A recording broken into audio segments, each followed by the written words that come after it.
ارشاد فرمایا الا ان اولیاء اللہ لا خوف علیہم ولا هم یحزنون، بے شک اللہ کے ولیوں کو نہ کوئی خوف ہے نہ کوئی غم ہے۔ اور یہ مہینے مقدس جو ہے عرس خواجہ غریب نواز کے سلسلے میں، پہلے ایک واقعہ سماعت کیجئے، اس کے بعد پھر میں انشاءاللہ کچھ خواجہ غریب نواز کی کرامت بیان کروں گا۔ ایک مرتبہ اور پڑھے، رب سلم علی رسول اللہ، رب سلم علی رسول اللہ، مرحبا مرحبا رسول اللہ، مرحبا مرحبا رسول اللہ صلی اللہ علیہ وسلم۔ ایک شخص حبیب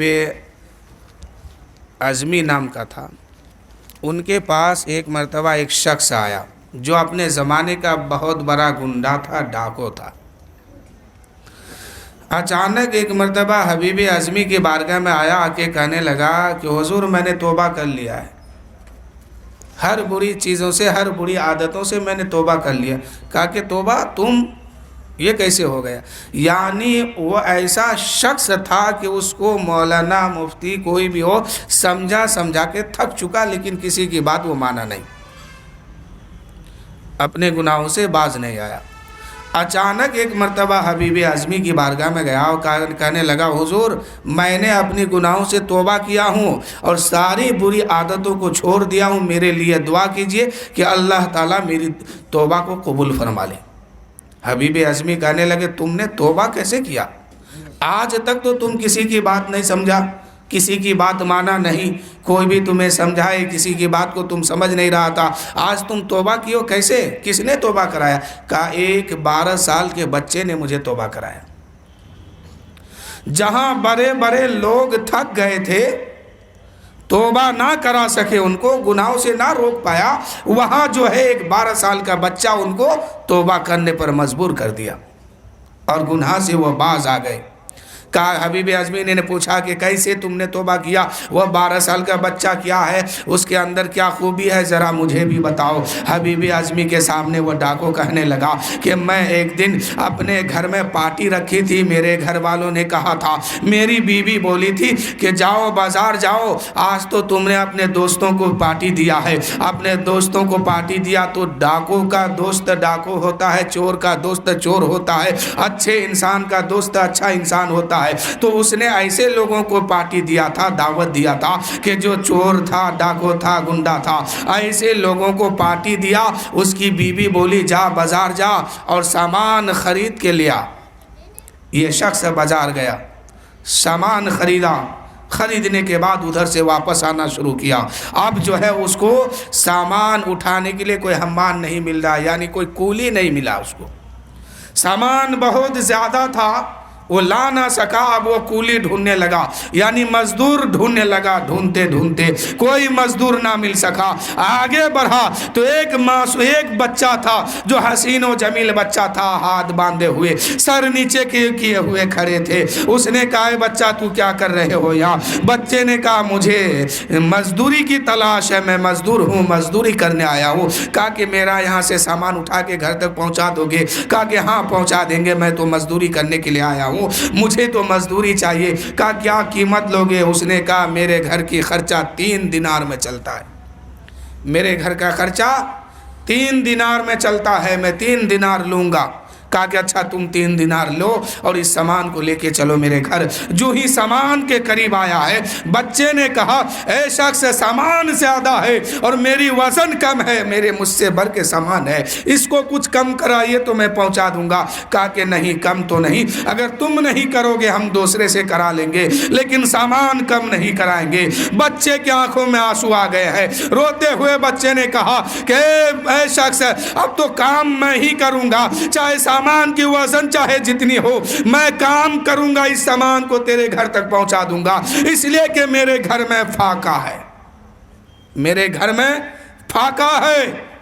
کہا کہ کیا بات کرتے ہو، تمہارے باپ کہا کہ میرے باپ کا انتقال ہو گیا، کچھ دن پہلے اس دنیا سے چلے گئے۔ میری ماں مجھے کما کے کھلاتی تھی، دوسرے کے ہاں جھاڑو پوچھا برتن مانج کر کے مجھے کھلاتی تھی، لیکن اب میری عمر 12 سال کی ہو گئی ہے، اب میری غیرت نے گوارا نہ کیا، میں نے اپنی ماں سے کہہ دیا اے میری ماں آج سے تو گھر میں بیٹھ، میں مزدوری کر کے لاؤں گا، اس سے میں اپنا گھر چلاؤں گا، آج کے بعد تمہیں کام کرنا نہیں ہے۔ اے میرے دوستو، وہ 12 سال کا بچہ تھا، اس کے سمجھ میں ماں کی محبت کیسے آئی تھی، وہ بچہ کیسے سمجھ رہا تھا کہ ماں کی اہمیت یہ ہے کہ گھر میں بیٹھنے کے لیے وہ آئی ہے۔ لیکن آج میرے دوستو 70 سال کا نوجوان ہے، 50 سال کا نوجوان ہے، 30 سال کی کریل جوانی ہے، ماں کو ماں نہیں سمجھتا ہے، باپ کو باپ نہیں سمجھتا ہے۔ میرے دوستو ماں باپ یہ وہ شے ہے کہ اگر یہ ناراض ہو جائے تو خدا بھی ناراض ہو جاتا ہے، اس کے راضی سے خدا راضی ہوتا ہے۔ جب ایک ماں راضی ہوتی ہے، ایک ماں خوش ہوتی ہے، ایک ماں جب راضی ہو جاتی ہے تو مدینے والے مصطفیٰ راضی ہوتے ہیں۔ مدینے والے مصطفیٰ جب راضی ہو جاتے ہیں کسی سے تب خدا بھی اس سے راضی ہو جاتا ہے۔ لیکن میرے دوستو اگر یہی ماں اگر ناراض ہو، باپ ناراض ہو، تو پھر میں پورے چیلنج کے ساتھ کہہ سکتا ہوں کبھی کسی جگہ پہ اس کی دعا قبول نہیں ہو سکتی ہے، رب بھی راضی نہیں ہوگا اس سے۔ میرے دوستو مدینے میں چلیے، ایک واقعہ ہے مکہ شریف کا۔ مکہ شریف میں حضرت مالک بن دینار، یہ بہت پائیدار کے بزرگ ہے، اللہ کے ولی ہے، یہ ایک مرتبہ حج کرنے گئے، حج مکمل ہو گئی، حج کرنے کے بعد لوگ وہاں سے واپس چل رہے تھے، مالک بن دینار کا ساتھیوں نے کہا کہ مالک بن دینار حج کا ارکان تو مکمل ہو چکا ہے، اب یہاں سے واپس چلنے کی تیاری کرو۔ مالک بن دینار نے کہا اے میرے دوستو اب تو ہم یہاں سے چلے جائیں گے، پتہ نہیں دوبارہ آئیں گے کہ نہیں، آپ آئیں گے کہ نہیں، مقدر میں لکھا ہے کہ نہیں، آب زمزم یہاں ہے، صفا مروہ یہاں ہے، اللہ کا گھر خانہ کعبہ یہاں ہے، ہم مدینہ شریف کی بھی حاضری دیے ہیں، پتہ نہیں دوبارہ دے پائیں گے کہ نہیں دے پائیں گے، اس لیے کچھ دیر کے لیے مجھے مہلت دے دو اور خانہ کعبہ میں مجھے عبادت کر لینے دو۔ میرے دوستو حضرت مالک بن دینار عبادت کرنے کے لیے ایک کونے میں بیٹھے ہیں، ادھر کونے میں بیٹھے ہیں، آگ لگی ہے، آنکھ جب لگ گئی خواب میں کیا دیکھتے ہیں کہ آسمان سے 2 فرشتے آتے ہیں زمین پر، اور مالک بن دینار کے سامنے وہ فرشتے کچھ دوری اور کچھ فاصلے کے اندر بیٹھتے ہیں، اور بیٹھنے کے بعد ایک فرشتہ دوسرے سے کہنے لگا اے میرے ساتھی یہ بتاؤ اس سال کتنے لوگ حج کرنے آئے تھے؟ ایک نے کہا، دوسرے فرشتے نے جواب دیا کہ اس سال 1 لاکھ حاجی حج کرنے آئے تھے۔ دوسرے نے کہا پھر کہ اللہ نے کتنے کی قبول فرمائی؟ ایک نے دوسرا فرشتہ کہتا ہے کہ ایک کو چھوڑ کے اللہ نے سب کا حج قبول کر لیا ہے۔ اتنا سننا تھا، مالک بن دینار کے بدن جو ہے کانپنے لگے، جسم جو ہے جسم تھر تھر کانپنے لگے کہ یا اللہ یہ کیا ہو گیا، سب کا حج قبول ہے، ایک میں ہوں، سب کا حج قبول ہے، ہو سکتا وہ میں ہوں، شاید میرا حج قبول نہیں ہوا۔ تو میرے دوستو وہ شخص پریشان تھا، پریشان ہوتے ہوئے آنکھ کھلی، کیا دیکھتے ہیں وہ شخص جو ہے حضرت مالک بن دینار اس فرشتے سے پوچھتے ہیں اے شخص بتا وہ کون ایسا انسان ہے جس کی حج قبول نہیں ہوئی ہے؟ اس نے فرشتے نے کہا ہے ایک شخص ہے جو فلاں وادی میں بیٹھا ہوا ہے، فلاں کنارے پہ بیٹھا ہوا ہے، اس نے ہر سال یہاں آتا ہے حج کرنے کے لیے، لیکن اللہ اس کے حج کو قبول نہیں فرماتا ہے۔ اس نے کہا کہ وہ کہاں ملیں گے؟ فرشتوں نے کہا فلاں وادی میں بیٹھا ہے، وہاں تم سے ملاقات ہو جائے گی۔ آنکھ کھلتی ہے، اتنے میں ایک پرچہ سامنے آتا ہے، اس پرچے میں لکھا ہوا تھا کہ مالک بن دینار جاؤ اس سے کہہ دو کہ تمہاری حج قبول نہیں ہوئی ہے۔ یہ شخص جو ہے اس شخص کے پاس جاتا ہے، ان کا نام حضرت عبد الرحمن بن سیرانی رحمت رضی اللہ تعالیٰ عنہ ہے۔ وہ ایک کونے میں بیٹھے ہیں، یہ شخص پہنچا، مالک بن دینار وہاں پہنچ کے سلام کیے، اس نے جواب دیا، کہا جواب دیتے ہی اس شخص نے کہا کہ شخص یہی تم کہنے آئے ہو نا کہ اللہ نے میری حج قبول نہیں فرمایا ہے۔ اب مالک بن دینار پریشانی کے عالم میں مبتلا ہو گئے کہ یا اللہ خواب میں نے دیکھا، خبر مجھے ہوئی، اس کو کیسے معلوم؟ اور جب اتنی خبر اس کو معلوم ہے تو پھر حج قبول کیوں نہیں ہے؟